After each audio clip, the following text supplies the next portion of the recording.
Hello everyone, welcome to another repair video. So today is a little bit of a sad day for me, but it is also a bit of a happy day because the sad thing is my own Nintendo Switch has just died. But the good thing is I get to fix it, so that's always a win. So this Nintendo Switch, basically I bought this as a donor board, ignore the Apple thing on the back. I built this up out of parts. So basically I bought myself a screen, bought myself a digitizer, found a half decent frame, and I bought myself a donor board. So basically I got the donor board working. It had something wrong with the power management chips, I think it was, and basically I built myself a switch. For the past couple of weeks now, the Wi-Fi has been intermittent, and then my brother-in-law said to me yesterday, because this switch, bear in mind, this switch has got over 100 games on it, and they're not my games. They are from the old account owner, and yes, I kept them on there, because why the hell not? Over 100 games, I'm not going to delete them. But my brother-in-law got in touch yesterday. Well, he come down to the house yesterday, and he said, "Can I borrow your Nintendo Switch? I'm going on a 3-week fishing trip, and I need something to do." So obviously, he wants to pass some time. I don't use this Switch. I really don't. It's just part of my collection. I just don't get time to game. And I said, of course, yeah, borrow it. As long as you're willing to, obviously, look after it and make sure that it doesn't get broke, of course. Then I'm more than happy to obviously let him use it. So basically, I went to sort it out. I got the games and stuff. I found all his games. I found all the games out for it, all the ones that we've got on cartridge, and I went to give him the Switch, and this happened. Come on and do your thing. Might take a while for it to do it. I don't know how long it takes to actually happen. Could be dead, actually, that being said. Okay, let me hard reset it. So basically what's happening is the Wi-Fi has been intermittent for a couple of weeks, and I knew something was wrong with the Wi-Fi IC, but there we go. So I'll just reset that, did a hard reset, and there we go.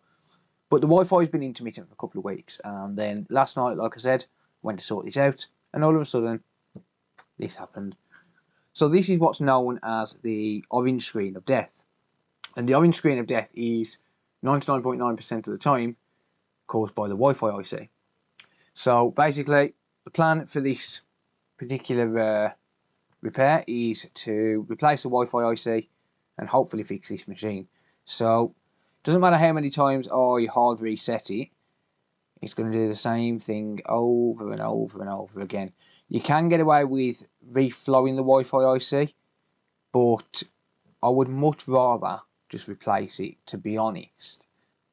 Yeah, so it's in some sort of a weird boot loop, but then sometimes I'll hard reset it and it'll go into a orange screen of death. So it's definitely related to the Wi-Fi, because, like I said, it's been intermittent for a while now, and basically, you know, it's a really common fault.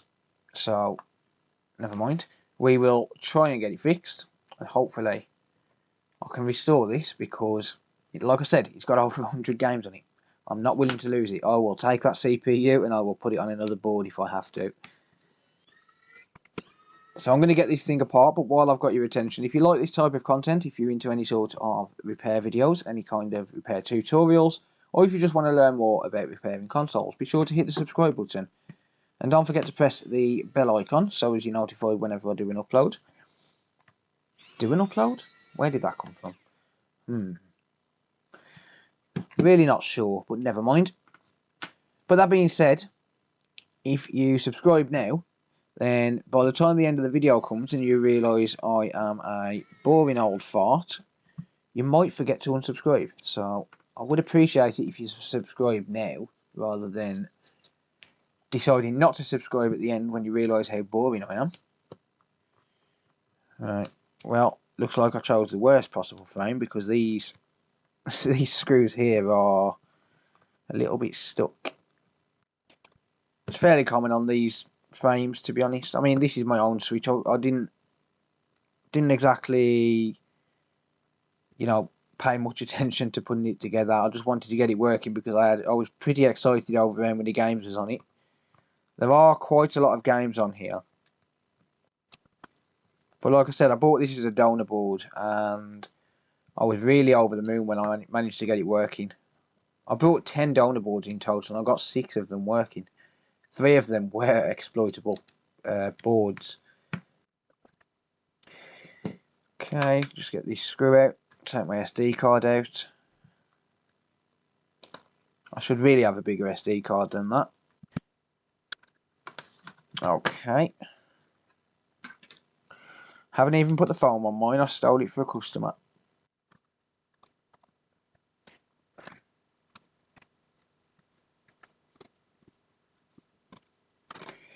Okay, here we go.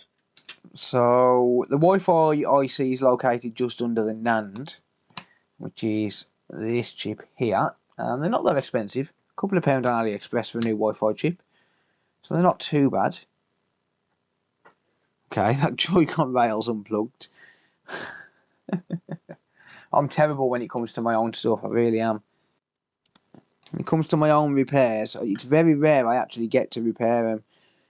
Actually, that said, this housing that I chose, the last board that was in it, well, I already had a motherboard in a housing. I had one sat there, but this screw here was basically, well, it was screwed. Pun intended, it was screwed. I literally had to Dremel away at the board, but the board still worked afterwards. Look, the board that was in there was mine. Well, I'm going to have to put some pressure on that to get that screw out. The board inside there was mine, but basically it was really, really badly chewed. The screw was. It was a frame from another donor board, I believe. And as you'll see, this is the HAD CPU, so it's one of the latest revisions. I think it's the latest revision. I think this one comes from an Animal Crossing special edition because Animal Crossing was on there. And I was kind of gutted because I just bought Sarah, my girlfriend, the Animal Crossing game for, what, £50 something days before. So I was kind of gutted that I found this board at the same time as being over the moon. Because I didn't have to spend £50 odd. I could have just given Sarah this board. Okay. So one thing I actually do want to do before I take this apart fully, I do want to log the current draw on this because it's going to be quite interesting to see where the current draw stops.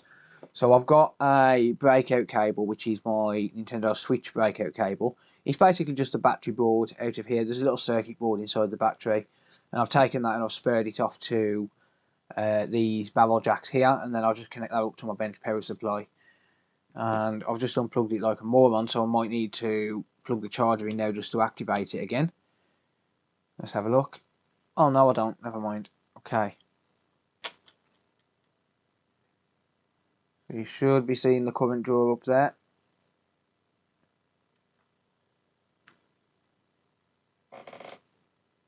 And it's still doing the same thing even though we've got the breakout cable in. It is nothing to do with power. It's 99.9%. I think I've only ever come across it as a Wi-Fi issue. So we hold at 272 milliamps and then it bumps to 287. So it tries to boot. It does try to boot. I'm going to hard reset it. I'm going to see if I can replicate the actual orange screen of death issue. It might take me a minute or two, but I do want to log the current draw. There we go. 371 milliamps, 0.37 amps. And it stops dead. It stops dead at 0.371 amps. So 0.371 amps, probably got a Wi-Fi issue. A lot of this stuff is down to pattern recognition, and that's why I like to log the current draw whenever we are basically coming across an issue that's not documented well. The orange screen of death is documented, but the current draw isn't. So I do like to try and document things, so that'll go into my Switch notes for a specific current draw. Because if I get a console, let's say for example with a Wi-Fi issue that well, basically the console's not turning on. Let's say the console's not turning on, but it's been looked at by someone else and they've damaged the LCD connector, so I can't see what's going on the screen. Well, if I know what kind of current is being drawn from this cable here, then I can associate that with specific problems. So for example, 240 milliamps is typically going to be an issue with the P13 USB, but it can also be an issue with the RAM as well. So you can have a blue screen of death issue at the same time and still get around about 240 milliamps. A lot of the time though, the RAM is around 60 milliamps most of the time. But yeah, it's about pattern recognition more than anything, because it allows me to associate problems with or specific current draws with specific problems, kind of like Lewis Rossman does with the MacBooks. And it was actually him that I got the idea from to start documenting things. For example, 0.46 amps current draw on the USB ammeter at 15 volts is typically indicative of a P13 short as well. 0.06 amps or 0.12 amps at 15 volts is normally an M92 issue. There you go, see that screw just popped right out? I did have to drill into this frame.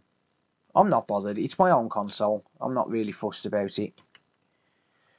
Okay, so like I said, this is most likely going to be an issue with the Wi-Fi IC. So what I'm going to do is I'm going to remove this Wi-Fi IC and I'm just going to straight out replace it. I may as well.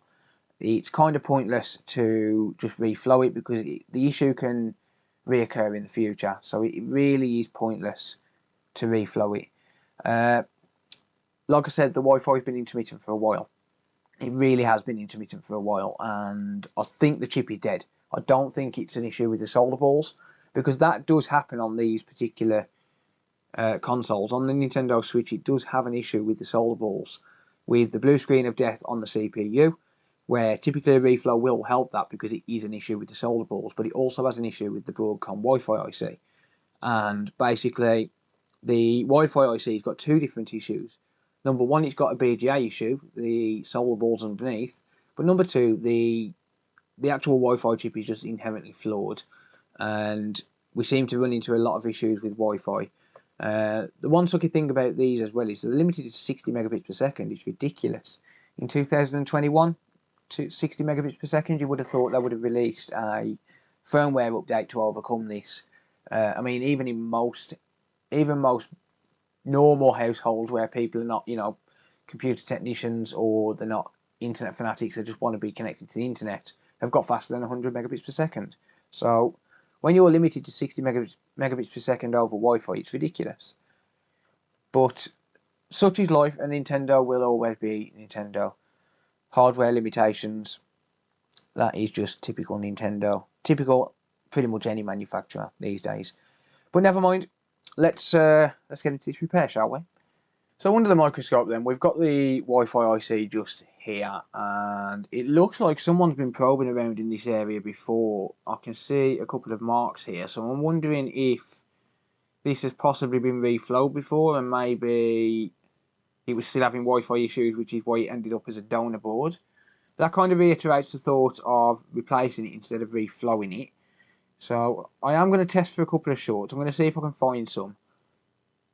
So I've got my multimeter in continuity mode, and that's the mode that's going to beep when I complete the circuit. So if you look here, this side of the cap is connected to ground, and this side is not. So we're looking for no beep on the capacitors to indicate that we've got no short. Okay, and I'm not finding any shorts.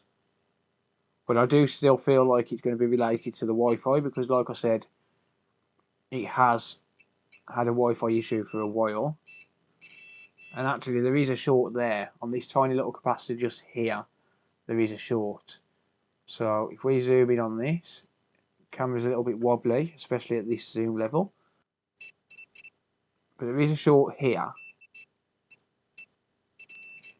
So I don't know where the shorts are where things are meant to be shorted, because some things here are going to be low impedance. But what I can do is I can take a donor board. So this is one of my own donor boards. As you can see, there's no CPU on this puppy. If we take one of these donor boards here and we test those same capacitors, let's have a look and see what shows up. Okay, there is a short there. Yeah, so those are probably meant to be shorted, unless that donor board had exactly the same issue, but doubtful. But never mind, I'm going to replace it anyway because, like I said, the Wi-Fi IC is typically the cause of the orange screen of death, so I am going to replace that anyway. So I'm going to start by adding a little bit of flux around here. And then I'm going to grab a pair of tweezers and I'm going to just heat this area up until the solder under the chip melts. I'm just going to move the air around a little bit just to move that flux around. I'm going to move my keyboard out of the way because I keep hitting it. Knowing me, I'm going to end up hitting the stop recording button like I did last night in the middle of a video.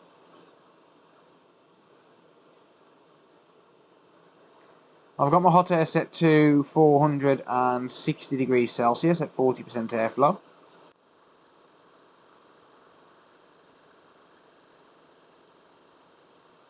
Almost ready. And there we go. Okay, so that chip is removed. Didn't knock any components, that's good. So before I go ahead and move this out of the way, I'm going to clean it up and I'm just going to make sure I know which orientation it goes in. I did see an indicator on the top right hand corner on the board.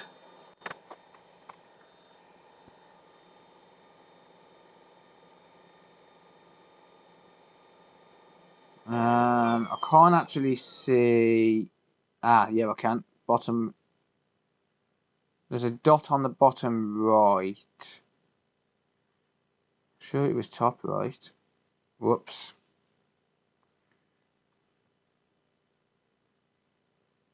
You can see just how fine these balls are. These balls are, I believe, around 0.2 millimeters. You would have no chance of sorting this out with solder balls. You would have to use paste if you wanted to reboard it.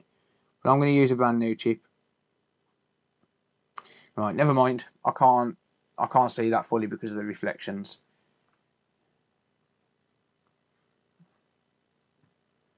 Right, so the next step is to just clean up these pads. So what I want to do is I just want to wick away the solder from these pads.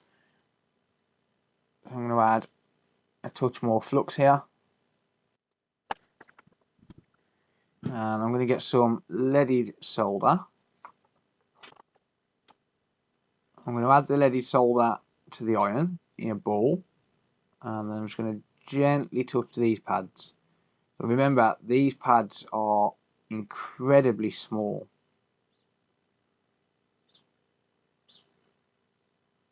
We do not want to damage these pads.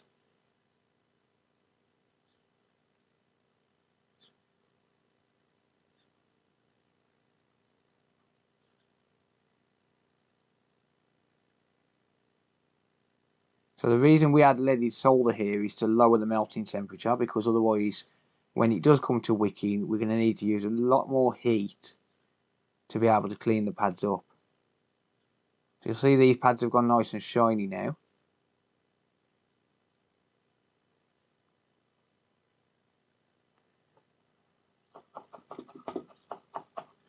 I'll clean the tip off my iron.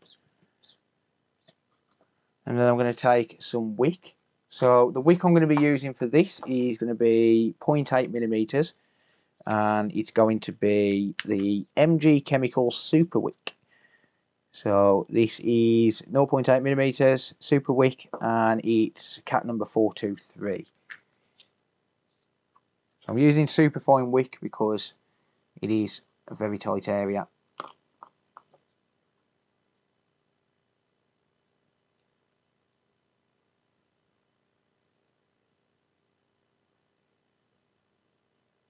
I'm just going to gently wick away at these pads. Again, these pads are tiny. It wouldn't take much to tear them up.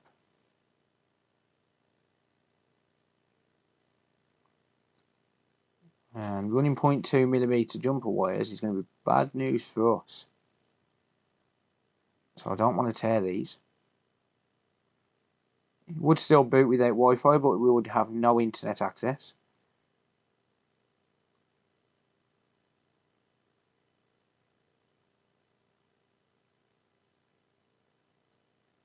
Or at least I think it boots.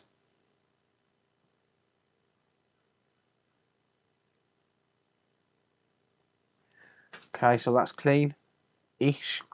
So I'm going to cut away the wick and I'm going to get a fresh piece. I'm going to do that again. So I'm going to give it one more run over, but first I'm going to clean up the flux. So I'm going to spray some isopropyl alcohol. And I'm going to give it a good scrub.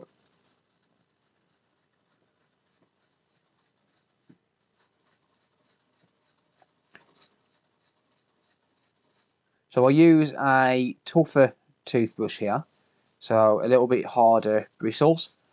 Reason, because I want to get inside all of these little caps and stuff and clean up everything. And if you use a more rigid toothbrush, then it's going to be able to clean up a lot better. It's not going to damage the board. I do usually use a super fine toothbrush like an Oral-B or something, a really soft one. And most of the time that's good enough, but there's a lot of components in a short space here. Okay, so I'm just going to add some more flux. Make sure we've got a clean tip.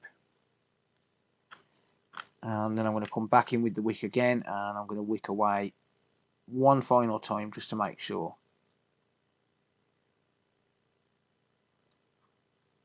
So this is 0.8mm braid, and you can see the size difference compared to these pads. So that gives you a general idea of just how big these pads actually are, or just how small they are rather. They are not very big at all. So it is a dangerous game doing this. If you're careful, you take your time, don't rush it, and you'll be absolutely fine.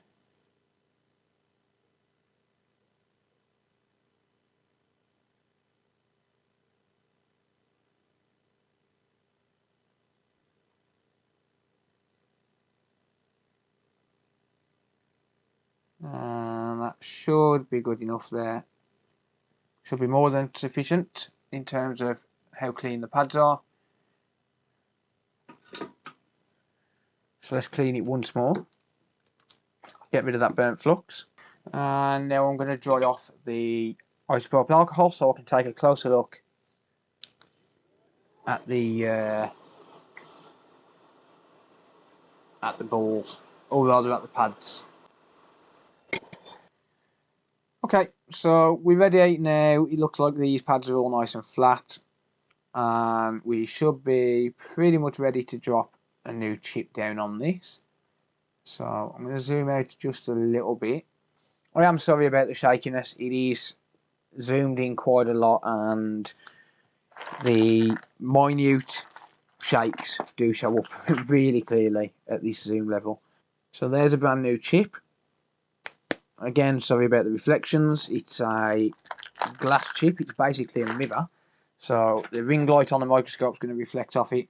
Let's just figure out which way it goes. So if you look here, rather than reading the chip itself, if you look here, we've got a solder board in this corner, we've got a solder board in this corner, and we've got a solder board in the other corner.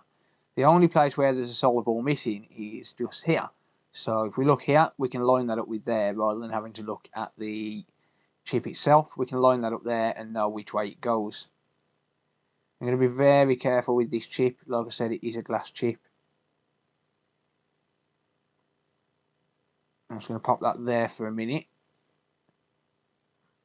And these chips are available on AliExpress. If you just type in Nintendo Switch Wi-Fi, you'll find it. I'll try and remember to leave a link in the video description. I'm going to add some flux. And we can probably see the marking on this one. Yeah, we can. So there is a marking just where the writing is. I'm not sure if that's going to come across on camera, but I can see, yeah, it is, there you go. So I can see a mark in there. Usually it's in the corner of the chip. Right, so what I'm going to do then, I'm going to zoom out. I'm going to turn my microscope light down a little bit just so as it doesn't reflect so much. And I'm going to set my hot air to 460 at 20% airflow to start with. And I'm going to try and flow this chip down into place.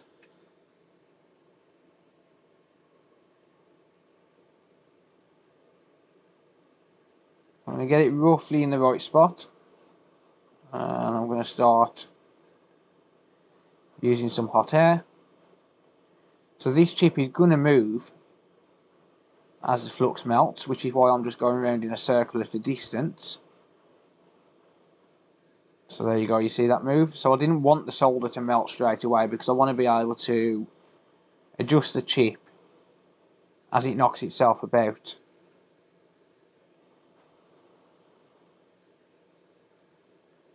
Eventually it'll stop moving.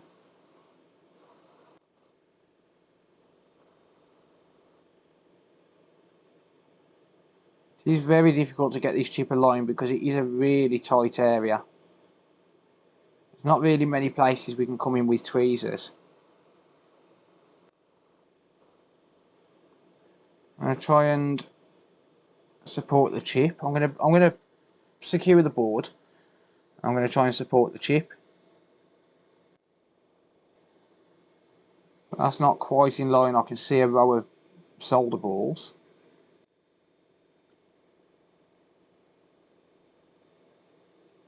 There are a lot easier chips to replace than this one.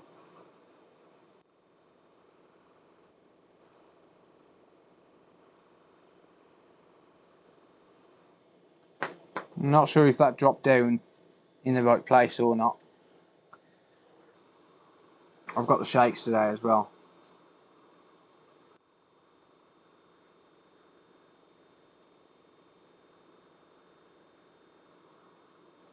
Okay, I think that's in the right place. I hope that's in the right place. It looks in the right place, but is it in the right place? That is the question. I'm going to add some more flux. I'm going to knock my hot air up to 40% airflow, 460 degrees Celsius. And then what I'm going to do is I'm just going to give it a little bit more air. And I'm going to flow it down properly. And hopefully it's in the right place. I think it is.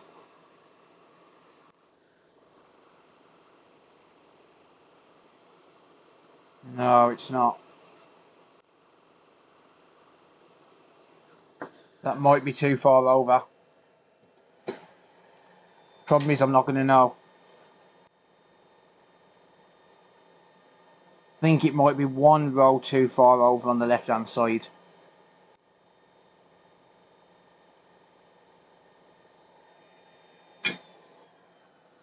Right, let me turn the board around a little bit.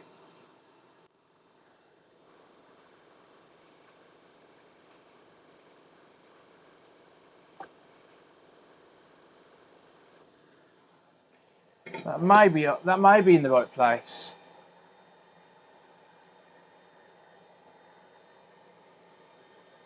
Alright, well, let's let that cool down. I'm going to leave it to cool down a little bit, and then I'm going to clean off the board. Hopefully that's in the right place. If it's not, then this chip's going to have to come off and get reballed. So I'll just throw that in a tub until I need it, until I'm absolutely desperate for one, because those chips are not fun to reball. I do have the stencil for it, but I do have some more brand new chips if I have messed that chip up.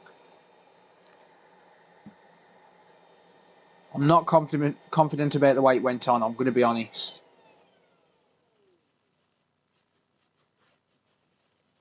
I'm going to be honest here, I'm not confident in the way it went on.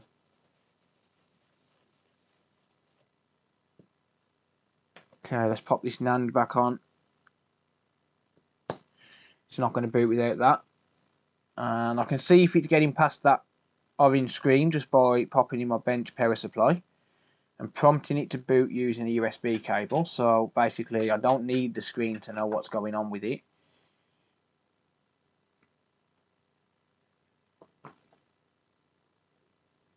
Resistance is going to be a little bit higher.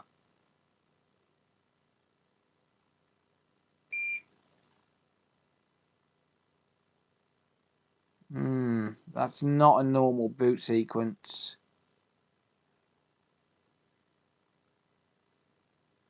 Yeah, that's not a normal boot sequence, that's a boot loop. That is a boot loop. Let me see if I can inspect this chip under the scope at an angle.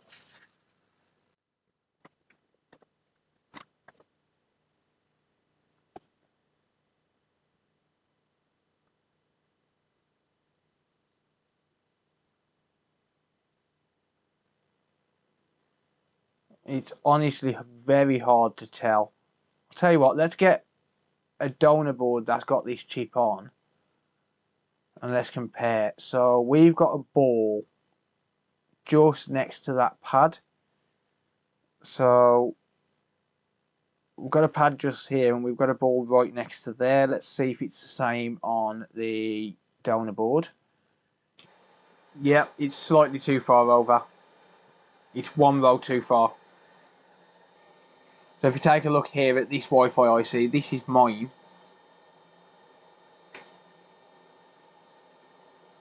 That's the donor.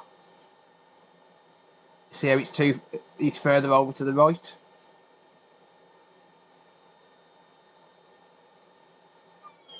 It looks like it's in the right spot on the middle, but it's too far left. Now, whether or not I'm going to be able to actually just knock it into alignment, that's doubtful. But I'm going to try. I'm going to try and knock it into alignment. So basically, I'm just going to try and push it across and just see if it wants to go across or if I'm going to have to replace it again. It is what it is. I mean, these chips are pretty difficult to install.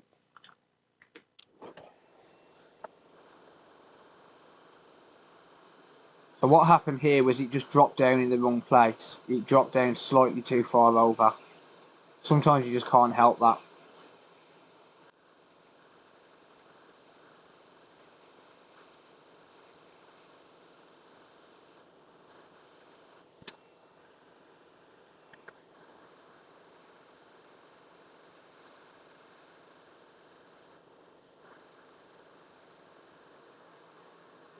That sat down.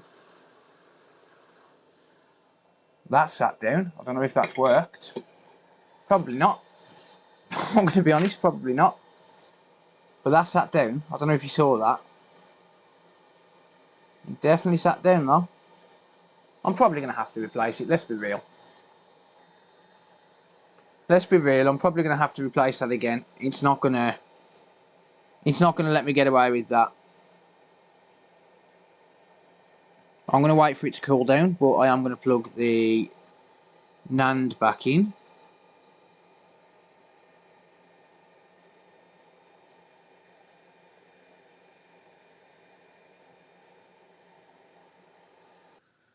Right, let's see what the boot sequence is like now. So I can usually tell a normal boot sequence as opposed to a boot loop. So the way that was bouncing up and down from between two different points, like 150, 250, something like that, it was definitely boot looping.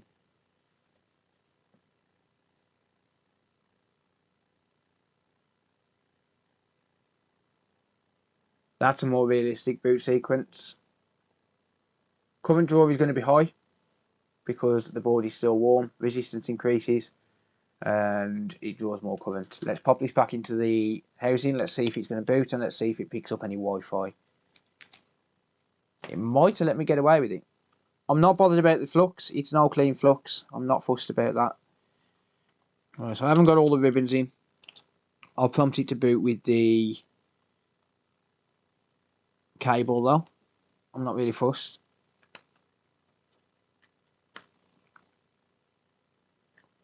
Let's see what it does. Okay, we get a screen.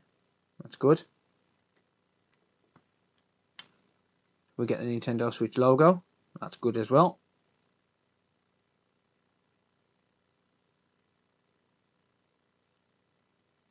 However, that's not. Oh, there we go. So I've got no speakers plugged in.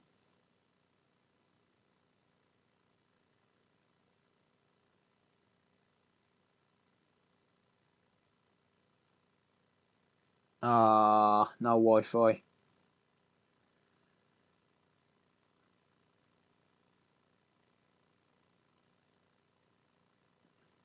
No.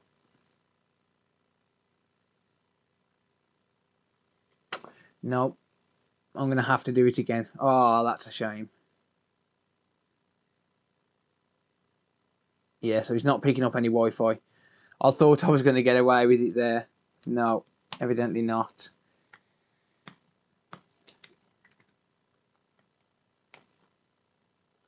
That's a shame. Never mind, it's fine. I can just do it again. So the orange screen of death is fixed, but there's just no Wi-Fi. I honestly thought I was going to get away with it. I'm not that lucky. But the orange screen of death is fixed and this is booting. It is technically playable. So even if I can't get Wi-Fi working, I mean, I don't connect to the internet anyway, to be honest. Okay, let's try it once more.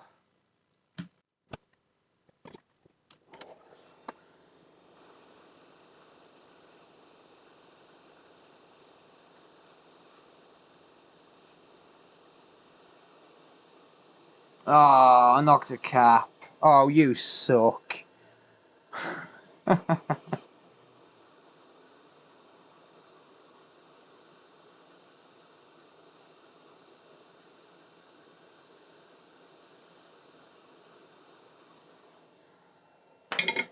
There you go.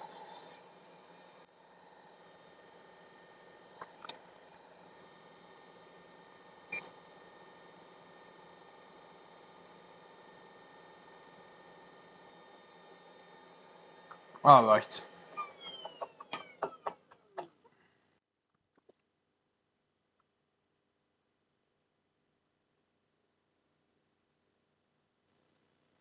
Okay, just trim the wick and do it once more. Give it one more pass.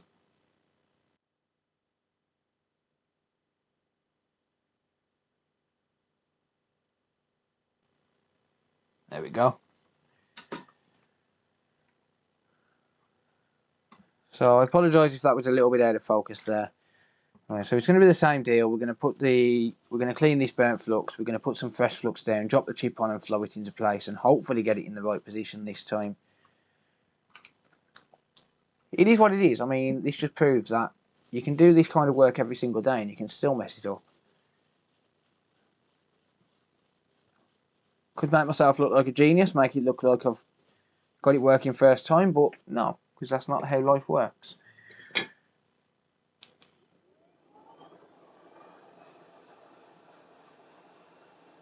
Let's dry that off. Alright, second time lucky.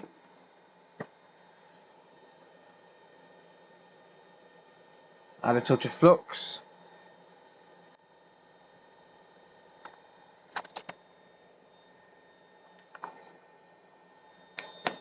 New chip. These are brand new chips that I'm using, by the way. And it's the other way.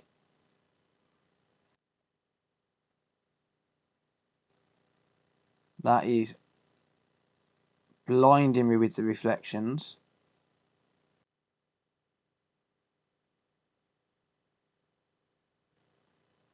Alright, is that about right?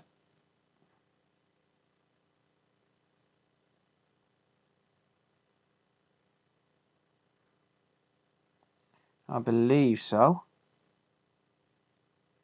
Actually, I'm going to squeeze the chip a little bit. So the tolerance is very small.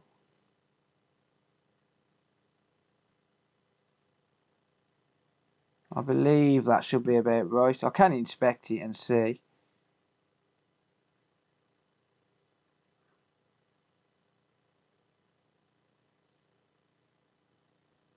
I believe it's right.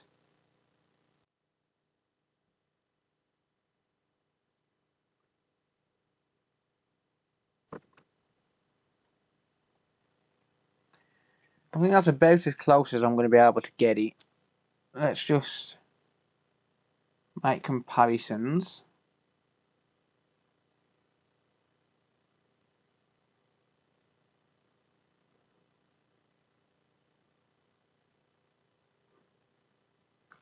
Yeah, I think that's about right.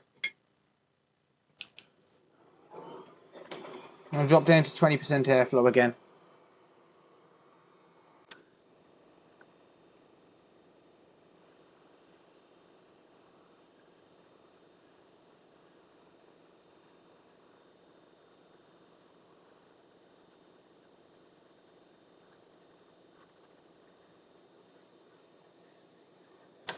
Increase to 40%.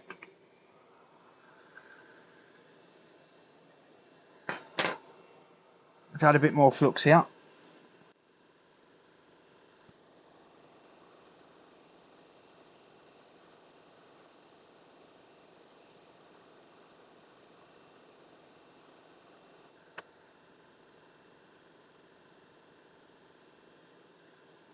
I think that may just have it. Maybe.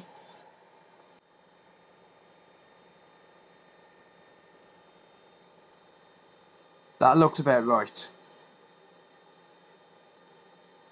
That looks spot on. I'm going to accept that.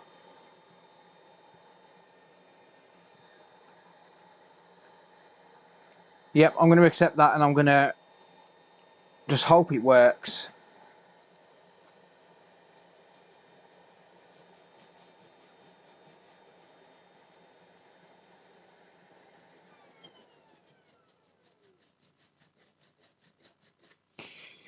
Right, let's check the boot sequence.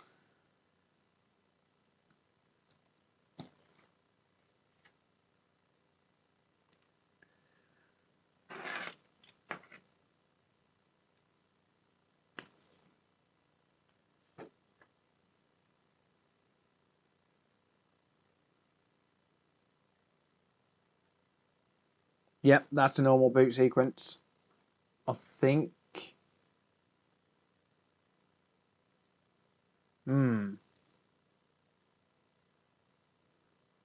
Yeah, okay. I saw we get up to 500 milliamps. That's telling me that it's almost loaded into the dashboard.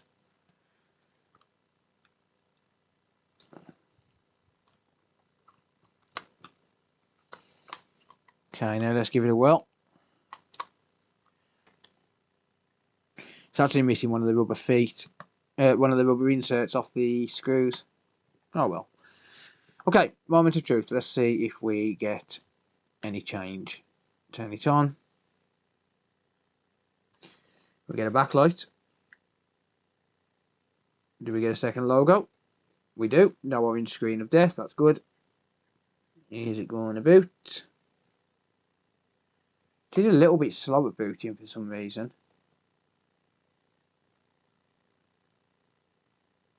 There you go. And we've got Wi-Fi back. I can see the icon. Come on. Yes. Okay, it's not showing up the code there. Is that because it's registered? Yes, we got it. We got it. Console MAC address all working. Yeah, picked up an IP address 192.168.68.176. Cool. And yeah, everything's working. There we go. All done. Yeah, so yes, I could make myself look like a genius. I could edit the video, make it look like it's installed first time, but no, it doesn't work like that. Sometimes we mess up an install, especially with BGA chips with, you know, well over 100 balls. I don't even know how many are on there, to be honest, but probably about 100 balls. and they're like 0.2 millimeters in size. It's so easy to get it a couple of millimeters out.